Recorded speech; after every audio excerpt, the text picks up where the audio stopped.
மாமா. ஆ? என்னம்மா? மாப்பிள்ளை வீட்ல இருந்து வந்திருந்தாங்களா? ஆ, மாப்பிள்ளையோடைய பெரியப்பா வந்திருந்தாருமா. அ, ஏதாவது சொன்னாரா மாமா? ஆ ஆ எல்லா விஷயத்தையும் சொன்னாரு. சாதாரண மெக்கானிக் மாப்பிளைய இன்ஜினியர் மாப்பிள்ளைன்னு பொய் சொல்ல சொன்னதாகவும் சொன்னாரு. ஜெயந்தி, ஏம்மா இப்படி ஒரு காரியத்தை பண்ண? எதுக்காக அவங்ககிட்ட இப்படி ஒரு பொய்யை சொன்ன? சத்தியமா அர்ச்சனாவோட வாழ்க்கையை கெடுக்கணுங்கிறதுக்காக நான் இப்படி ஒரு பொய்யை சொல்லல மாமா. அவளுக்கு ஒரு நல்ல வாழ்க்கை அமையணுங்கிறதுக்காக தான் நான் இந்த மாதிரி செஞ்சேன். என்ன மன்னிச்சிருங்க ஐயோ மாமா. ஜெயந்தி, என்ன எந்திரிமா. மன்னிச்சிருங்க. என்னம்மா கால்ல எல்லாம் விழுந்துட்டு? நான் சொல்றேன் இல்ல, எந்திரிமா. அர்ச்சனாவோட தகுதிக்கு ஏத்த மாதிரி மாப்பிள்ளை பாத்திருந்தா இந்நேரம் அவளுக்கு கல்யாணம் ஆகி அவ புருஷன் வீட்டுல குழந்தை குட்டியோட நல்லா இருந்திருப்பா. அவளுக்கு கல்யாணம் ஆகாம இருக்கிறதுக்கு காரணம் அத்தையோட தகுதிக்கு மீறின ஆசைதான். அத்தை அர்ச்சனாவோட தகுதிக்கு மீறின மாதிரி மாப்பிள்ளையை பார்த்ததுனாலதான் அவளுக்கு கல்யாணம் நடக்காம தள்ளி போய்கிட்டே இருக்கு. மாமா, இது உங்களுக்கே நல்லா தெரியும். நீங்களும் பல தடவை சொல்லி பார்த்துட்டீங்க அர்ச்சனாவோட தகுதிக்கு ஏத்த மாதிரி மாப்பிள்ளைய பாருன்னு. ஆனா அத்தை கேக்குற மாதிரி தெரியலையே மாமா. இதை இப்படியே விட்டுட்டா எங்க அர்ச்சனாவுக்கு கல்யாணம் ஆகாம காலம் பூரா நம்ம வீட்லயே தங்கிடுவாளோன்னு பயமா இருக்கு மாமா. அது மட்டும் இல்ல மாமா, அர்ச்சனாவுக்கு அப்புறம் நம்ம வீட்ல 2 பொண்ணுங்க இருக்காங்க. அவங்களுக்கும் கல்யாணம் நடக்கணும். அதுக்காகத்தான் மாமா நான் இப்படி செஞ்சேன். இப்ப கூட அத்தைக்காகத்தான் நான் இந்த மாதிரி ஒரு பொய்ய சொன்னேன். மாமா, மாப்பிள்ளை வீட்டுக்காரவங்க ரொம்ப நல்லவங்க. மாப்பிள்ளை கூட ரொம்ப நல்லவரு. அது மட்டும் இல்லாம நம்ம அர்ச்சனாவுக்கு அங்க வாழ்க்கை அமைஞ்சா ரொம்ப சந்தோஷமா இருப்பா மாமா. அதெல்லாம் சரிம்மா. இந்த விஷயத்தை ஏன் நீ என்கிட்ட முன்கூட்டியே சொல்லல? சொல்லிருக்கலாம் மாமா. ஒருவேளை நான் சொல்லியிருந்தேன்னா நீங்க யோசிச்சு வேண்டான்னு சொல்றதுக்கும் வாய்ப்பு இருக்கு. அதனாலதான் மாமா நான் சொல்லல. அது மட்டும் இல்லாம இந்த மாதிரி ஒரு நல்ல வரன் கிடைக்கிறது ரொம்ப கஷ்டம் மாமா. இந்த வீட்டு மருமகங்கிற முறையில அர்ச்சனாவுக்கு ஏதாவது நல்லது செய்யணும்னு நினைச்சேன். அதுக்காகத்தான் மாமா இந்த கல்யாணத்தை எப்படியாவது நடத்தி முடிச்சிடணும்னு நினைச்சேன். சமயம் வரும்போது இத நான் உங்ககிட்ட சொன்னா நீங்க புரிஞ்சுப்பீங்கன்னு நினைச்சேன். அதனாலதான் மாமா நான் சொல்லல. தயவு செஞ்சு நீங்க என்ன தப்பா மட்டும் நினைச்சிடாதீங்க.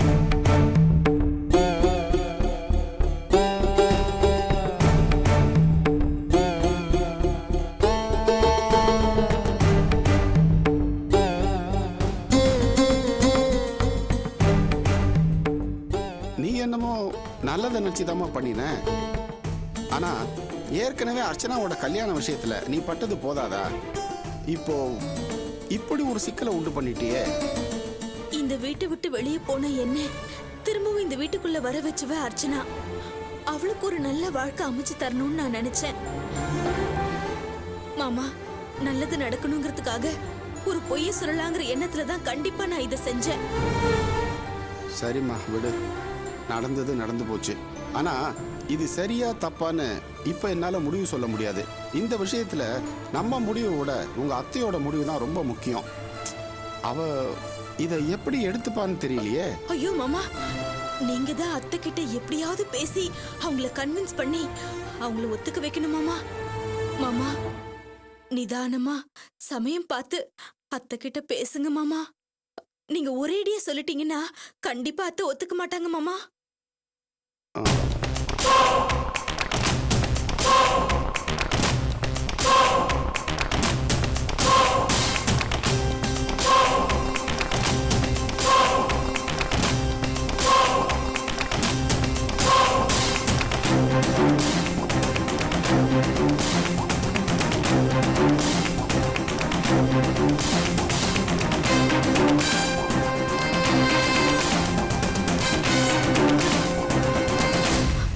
மாமா, அத்தை வராங்க. தயவு செஞ்சு எதுவும் சொல்லிடாதீங்க மாமா.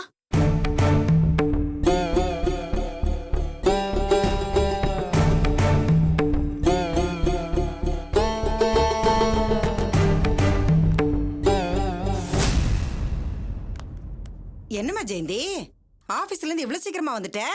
என்னம்மா, என்ன அது விஷயம்? ஒண்ணும் இல்ல அத்தை, ஒரே தலைவலியா இருந்தது. அதான் ஆபீஸ்ல பெர்மிஷன் போட்டுட்டு வந்துட்டேன்.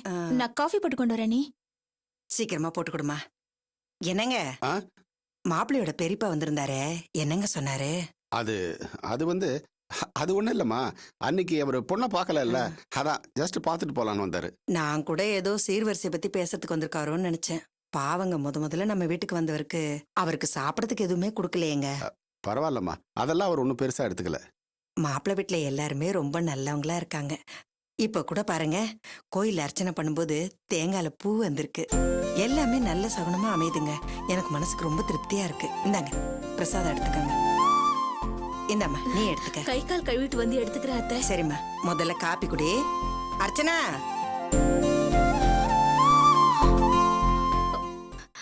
தேங்க்ஸ் மாமா.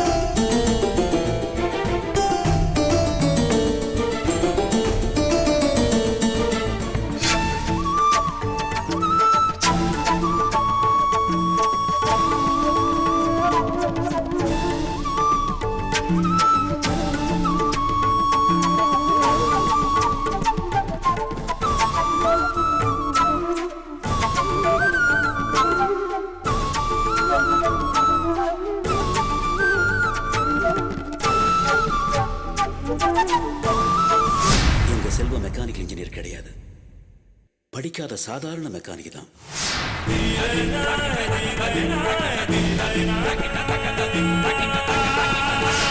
இந்த மாதிரி ஒரு நல்ல வரன் கிடைக்கிறது ரொம்ப கஷ்டம் மாமா. தயவு செஞ்சு எதுவும் சொல்லிடாதீங்க மாமா.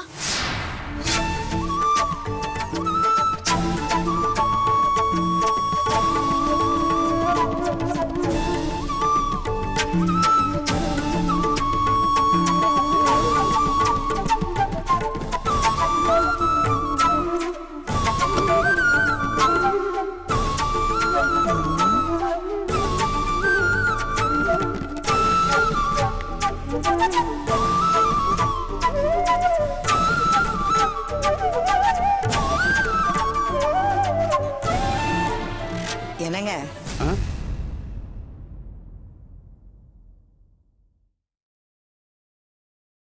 ஏங்க தூங்காம இங்க என்னங்க பண்ணிட்டு இருக்கீங்க? அ- அது அது சும்மா தான். நம்ம பொண்ணு கல்யாண விஷயத்தை பத்தி யோசனை பண்ணிட்டு இருக்கீங்களா? இல்ல, ஆமா, அது வந்து ஏங்க வீணா மனசை போட்டு குழப்பிட்டு இருக்கீங்க? அதான் நம்ம புள்ள அவன் ஆபீஸ்ல லோனை போட்டு பணத்துக்கு ஏற்பாடு பண்றேன்னு சொல்லிட்டான்ல. அது இல்ல சிவகாமி. நான் என்ன நினைக்கிறேன்னா, அந்த பணம் பத்தாம போச்சுன்னா என்ன பண்றதுன்னு தானே 1-2 கடன் வாங்கிக்குவான். ஏங்க திருப்பதி ஏழுமலையானே கல்யாணத்துக்கு கடன் தானே வாங்கினாரு. அப்புறம் நம்மளாம் ஏமாத்துறங்க.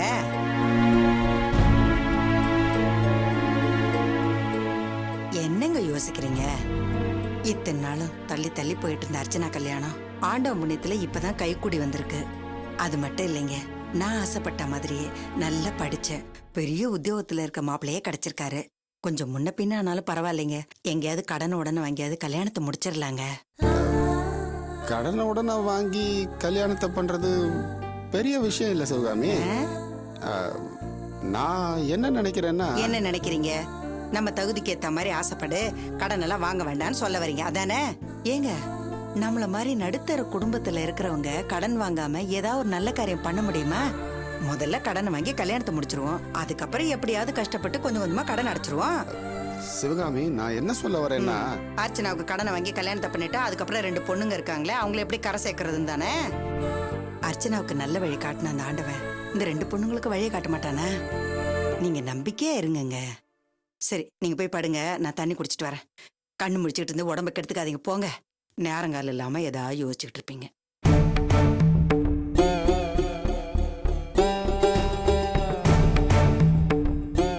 கடவுளே, கல்யாண விஷயத்துல இவ இவ்வளவு ஆர்வமா இருக்காளே, இவகிட்ட உண்மையை சொன்னா இவ தாங்குவாளா? வாழ்க்கையில இது வரைக்கும் இவகிட்ட நான் எதையுமே மறைச்சதில்லை. இப்பதான் முதல் தடவையா மறைச்சிருக்கேன். நான் செஞ்சது சரியா தப்பா எனக்கே புரியலையே. அட, எழுந்திருச்சு வாங்கங்க, போய் படுத்து தூங்குங்க போங்க. சும்மா கவலைப்பட்டு உடம்ப கெடுத்துக்க போறீங்க.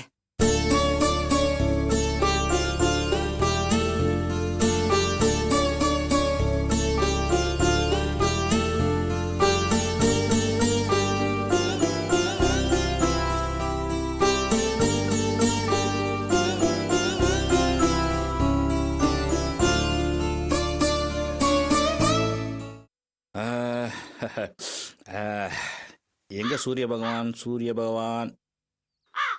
அடடே, சனீஸ்வர பகவான். சரி சரி, இன்னைக்கு அப்படி முடியும் சேர்த்தே கும்பிட்டுருவோம். ஆஹா ஆஹா, சனீஸ்வர பகவானே, இன்னைக்கு உன் முகத்துல முடிச்சிருக்கேன். இன்னைக்கு எல்லாம் நல்ல. என்னடா அது, காலங்கத்தாலே போன் போட்டு இருக்கிறாங்க. பத்த போட்ட மாங்கா மூஞ்சி, போன் அடிக்குது பாரு, வந்து எடு. ஐயோ, புளிப்புட்டாய், போன் அடிக்குது பாரு, வந்து எடு. ஏயா கத்துற? நீ எடுக்க வேண்டியதானே? நான் சூரிய நமஸ்காரம் பண்றேன், தெரியுதுல்ல? ஆமா ஆமா, கண்ணு கட்டதுக்கு அப்புறம் சூரிய நமஸ்காரம். எங்களுக்கு எல்லாம் கண்ணு நல்லா தான் இருக்கு, உனக்கு தான் காது டமாரமா இருக்கு. போன் அடிக்குது பாரு, போய் எடு. அப்புறம் வச்சுக்கிறேன் உன்னை, ஏதாவது பேசிட்டே இரு. ஹலோ ஹலோ அம்மா, நான் ஜெயந்தி பேசுறேன். ஓகேவா? ஜெயந்தியா? நான் கேட்டதை மறந்துடாத. என்னம்மா விஷயம்? சொல்லுமா. நேத்து விஷயம் தெரிஞ்சதுல இருந்து என் மாமனார் என்ன முடிவெடுத்தாருன்னு எனக்கு தெரியலம்மா. என் மாமியாருக்கு மட்டும் விஷயம் தெரியாது.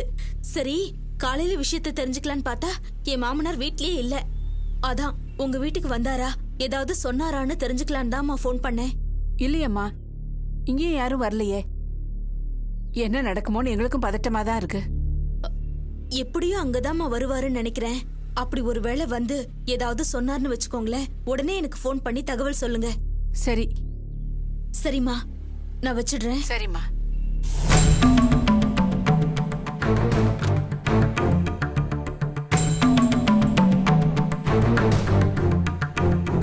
வாங்க மாமா, வாங்க உட்காருங்க. என்னம்மா, பொண்ணு வீட்டுல இருந்து ஏதாவது தகவல் வந்துச்சா இல்லையா? இது வரைக்கும் எந்த தகவலும் வரல மாமா. என்ன செல்வம், வேலைக்கு புறப்பட்டியா? ஆமாம் பெரியப்பா, நான் வரேம்மா. என்னப்பா அதுக்குள்ள கிளம்பிட்ட? சமையல் அடிச்சு சாப்பிட்டு போ. இல்லைம்மா, எனக்கு வேண்டாம். என்னப்பா செல்வம், வேலைக்கு போறவன் பசியோடு போனா எப்படி வேலை செய்வ? போ, போய் சாப்பிட்டு போ. பசி இல்லை பெரியப்பா, நான் வரேன். உழைப்பாளிக்கு பசிக்கலைன்னு சொல்றியே, எப்படி அப்பா அது? தெரியல பெரியப்பா.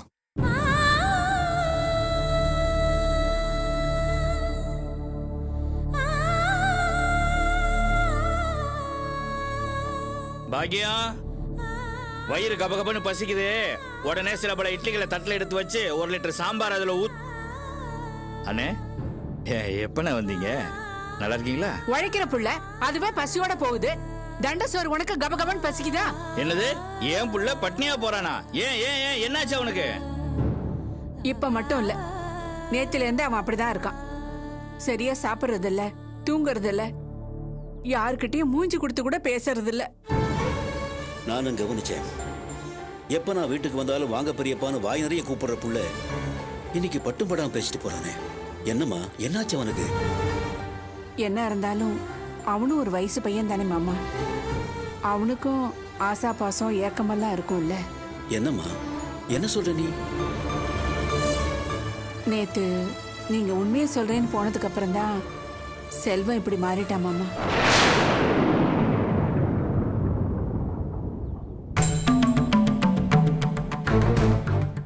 பாவம், அந்த பொண்ணு மேல ரொம்ப ஆசை வச்சுட்டான் போல இருக்கு. எங்க அவ கிடைக்காம போயிடுவாளோங்கிற ஏக்கத்திலேயே ரொம்ப வாடி போயிட்டான் மாமா. புரியுது. சின்ன வயசுல இருந்தே எதுக்கும் ஆசைப்படாத புள்ள கல்யாண விஷயத்துல முதல் தடவையா அந்த பொண்ணு மேல ஆசைப்பட்டுட்டான். நான் தான் அதை புரிஞ்சுக்காம நீதி நேர்மைங்கிற பேர்ல போய் எல்லா உண்மையும் உடைச்சிட்டேன். நான் போய் அப்படி சொல்லிக்க கூடாதில்ல.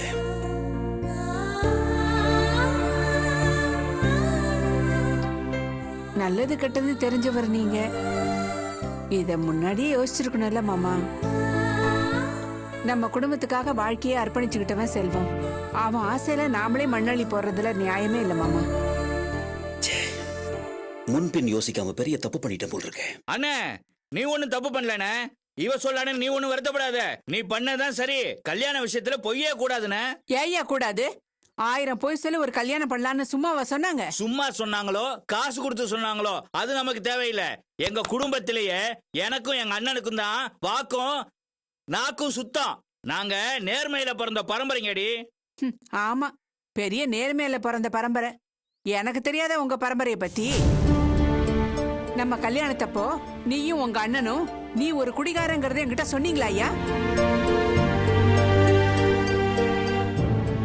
சொல்லி இருந்தா நான் உனக்கு என் கழுத்தை நீட்டி இருப்பேன் ஐயா. அதை மட்டும் நீங்க திட்டம் போட்டு என்கிட்ட மறைக்கல.